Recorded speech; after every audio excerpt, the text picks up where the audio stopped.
Hello everyone, I just want to say thank you for watching, and I'm here to introduce you. We have something new called the MAGA Realm. It's where we're going to do away with all these libtards and wage war on this woke culture that is trying to consume America.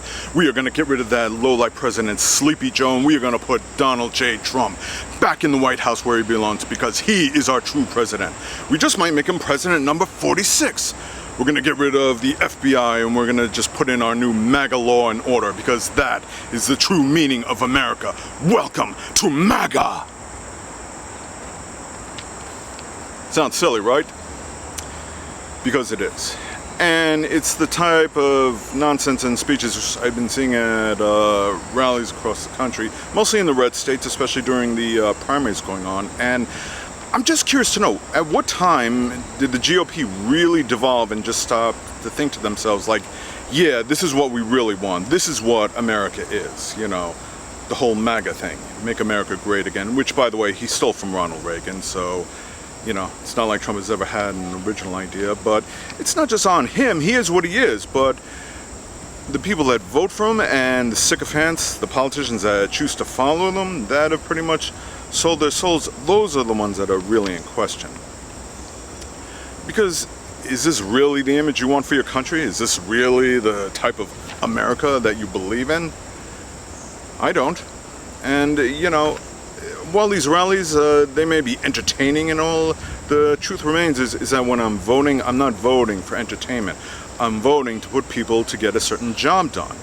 And I can tell you right now that all these MAGA heads, these people that used to embrace like actual good Republican values, family values, like I said, they've chosen to abandon all that to appeal to a base, you know, that only serves an oligarch, an authoritarian, or I should say authoritarian wannabe, because he lost the election fair and square. But hey, that doesn't matter. Here are some of the things you have to do to be part of the whole MAGA world. Well, one, first is obvious, you have to worship and swear eternal loyalty to Donald Trump. You know, because he's your true king, or whatever you want to call him.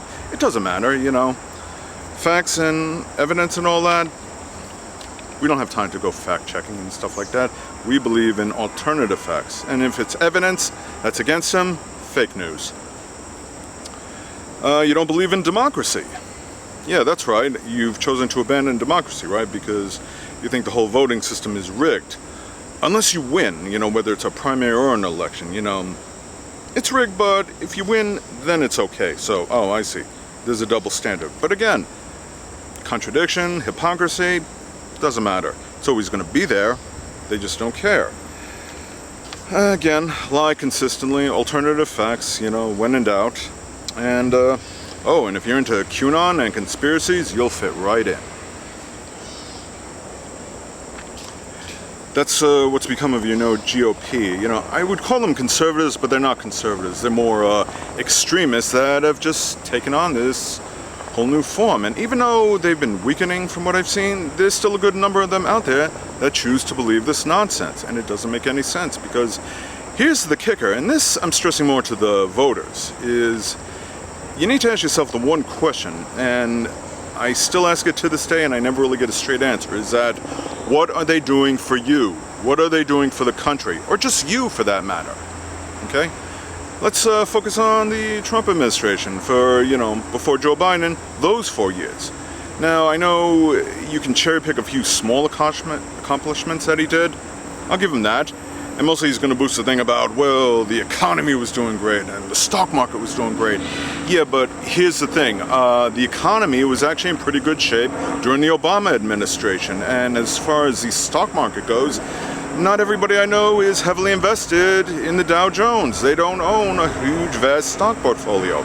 So what does that do for them? You know, healthcare, he could have done that, chose not to, you know, failed at that. What, after he got voted down, he couldn't come up with a better health care plan? Instead, he puts in, you know, tax cuts for the wealthy. Well, that's good if you're a millionaire or a billionaire, but that's only the 1%. It's the other people in red states, the 99%, and even the blue states that are millionaires and billionaires, and that were seriously negatively impacted from that tax plan, up to and including myself. And then you had the pandemic. Yeah, you could say, well, things were going pretty good up until the pandemic, That's kind of like saying, well, my marriage was doing pretty well until she found out I was cheating on her. Then the marriage wasn't going so well.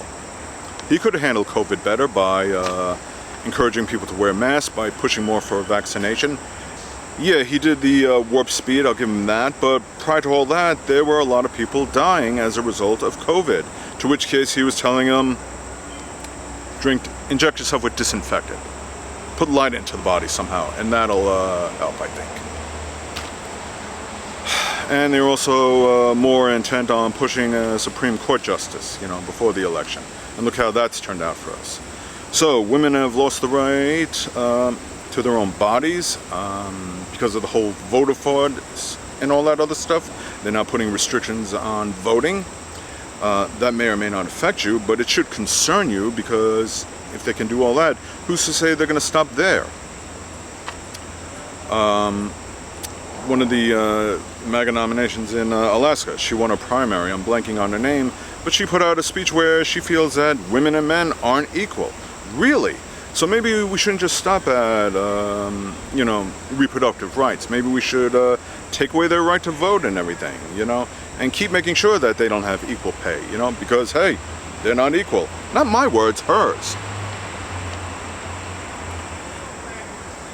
You can keep supporting this all you want, but in the end, you're kind of voting against your best interests, and you gotta, like I said, ask yourself, what is it doing for you? And if you're still not convinced, well, look at what Republicans have been voting against lately, whether they be conservatives or people who are one of these extremists.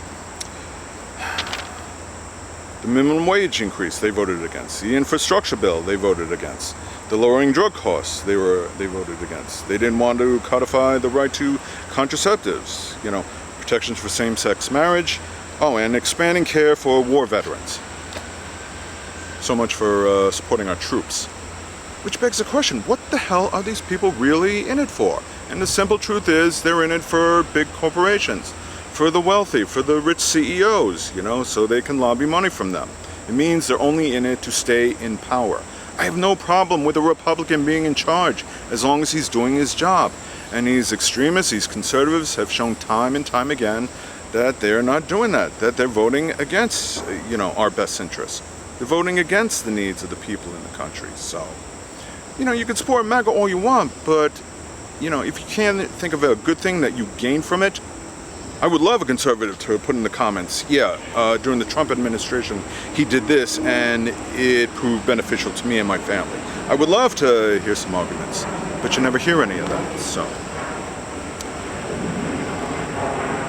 In the end, it boils down to voting against these people, because like I said, no matter what, they're never going to vote in your best interests, never going to vote for you. If Trump runs and wins in 2024, well, he's going to want to defund the FBI because, the party of law and order, law and order is good unless it's investigating his crimes, Violations of the Emolument Clause and not divesting from his business, turning the White House into his own cash register, that he's doing for himself. And just wants to go on these rallies just so he can get his ego stroked. So, support him all you want, but in the end, you're essentially voting against yourself. You're voting against America, and that is not the path to greatness. Anyway, thank you for watching. I hope you understand.